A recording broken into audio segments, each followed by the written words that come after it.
Atensyon mga lolo at lola, NCSC, tiniyak ang programa para sa mga seniors na kabilang dito. Pag-uusapan natin sa video na ito.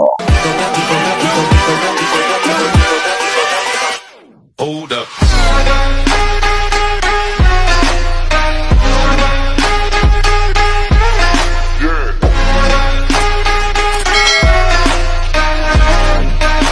Hello mga ka-vlogs! Welcome dito sa aking YouTube channel. Magandang araw po sa lahat ng mga manonood. Saan po kayong dako sa mundo? Kumusta mga ka-vlogs? Eto ang NCSC po tiniyak ang mga programa at kapakanan, benepisyo ng mga seniors na kabilang dito. Ayon po kay Dr. Mary Jean Loreche. Mamaya-maya, pakikinggan natin.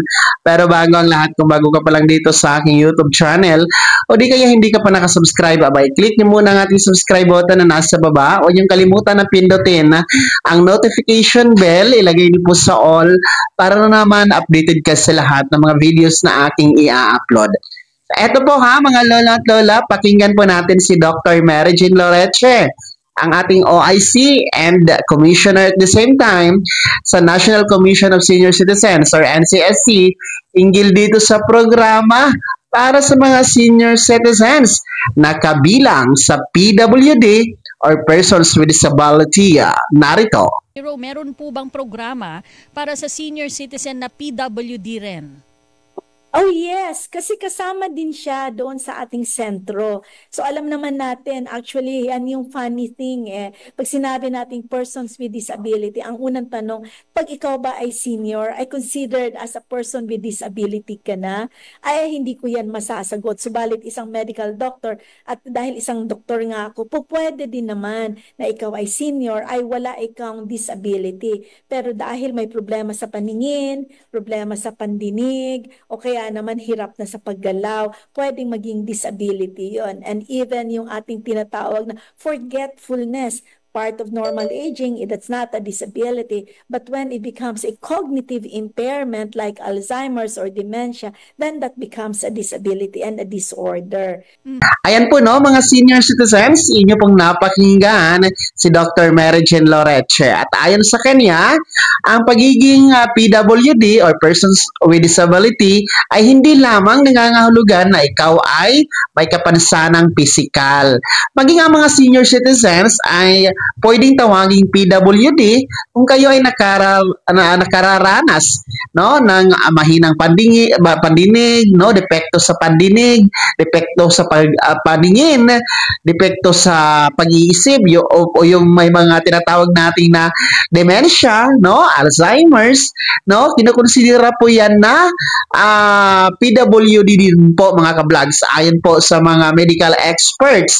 Kaya naman, nararapat din po na makakuha ng benepisyo at programa ang mga nasabing senior citizens na nakararanas ng mga nasabing depekto mga ka-vlogs, So, andyan po ang Senior Citizen Community Care Center na itinatagpo ng NCSC under po sa kanilang programa na kung saan dito sa mga community care center na ito ay maaari pong maranasan ng ating mga PWD na mga senior citizens ang pakikipag-ugnayan at pakikipagsalamuha sa iba pang mga senior citizen at nang sa ganon ay magkaroon din po sila ng social encounters para sa iba pang mga senior citizen. And of course, dyan sa community care center na itinatagpo ng NCSC, may mga programa at benepisyo kung saan po pwede kayong mag-apply ng inyong cash benefit for centenarian and expanded centenarian cash benefit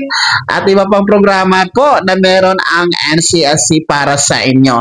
Sa ngayon, meron na tayong 5 community care center na itinatagpo nationwide, andyan sa Zamboanga, North Cotabato, in Malaybalay, Bukidnon, and doon pa sa Visayas at Luzon, kasi target naman po na malagyan dapat ng community care center ang mga LGU dahil yan po ay isa sa mandato ng NCSC. And by 2028, makukumpleto yan mga ka-vlogs. So ayan, no, sa ating mga seniors dyan na nakararanas po ng problema sa pandinig, paningin, no, at may mga dementia at Alzheimer's disease, no, kung may mga pamilya kayong ganoon mga ka-vlogs, maaari nyo pong idulog sa Community Care Center sa NCSC. Kaya naman mga senior citizens, ano po yung komento at reaksyon sa balitang ito? Ibahagi niyo po sa comment section na nasa baba. Bago ako magtapos sa video na to, kung gusto niyo pong sumuporta sa aking YouTube channel, maaari niyo pong i-click ang ating support thanks button na nasa baba. Sa mga gusto maging miyembro, pwede po, i-click niyo po ang ating join button. Maraming perks dyan mga vlogs. Be my member now. Sana naging gabay ang video na to kahit paano. Pag-uusapan natin ng mga mahahalagang bagay-bagay na may kinalaman sa ayuda, programa at benepisyo ng mga senior citizen. Kung hindi ka pa nakasubscribe dito sa aking YouTube channel, maaari nyo nang i-click ang ating subscribe button na nasa baba. Huwag niyong kalimutan na pindutin ang notification bell. Ilagay niyo po sa all para naman updated ka sa lahat ng mga videos na aking i-upload.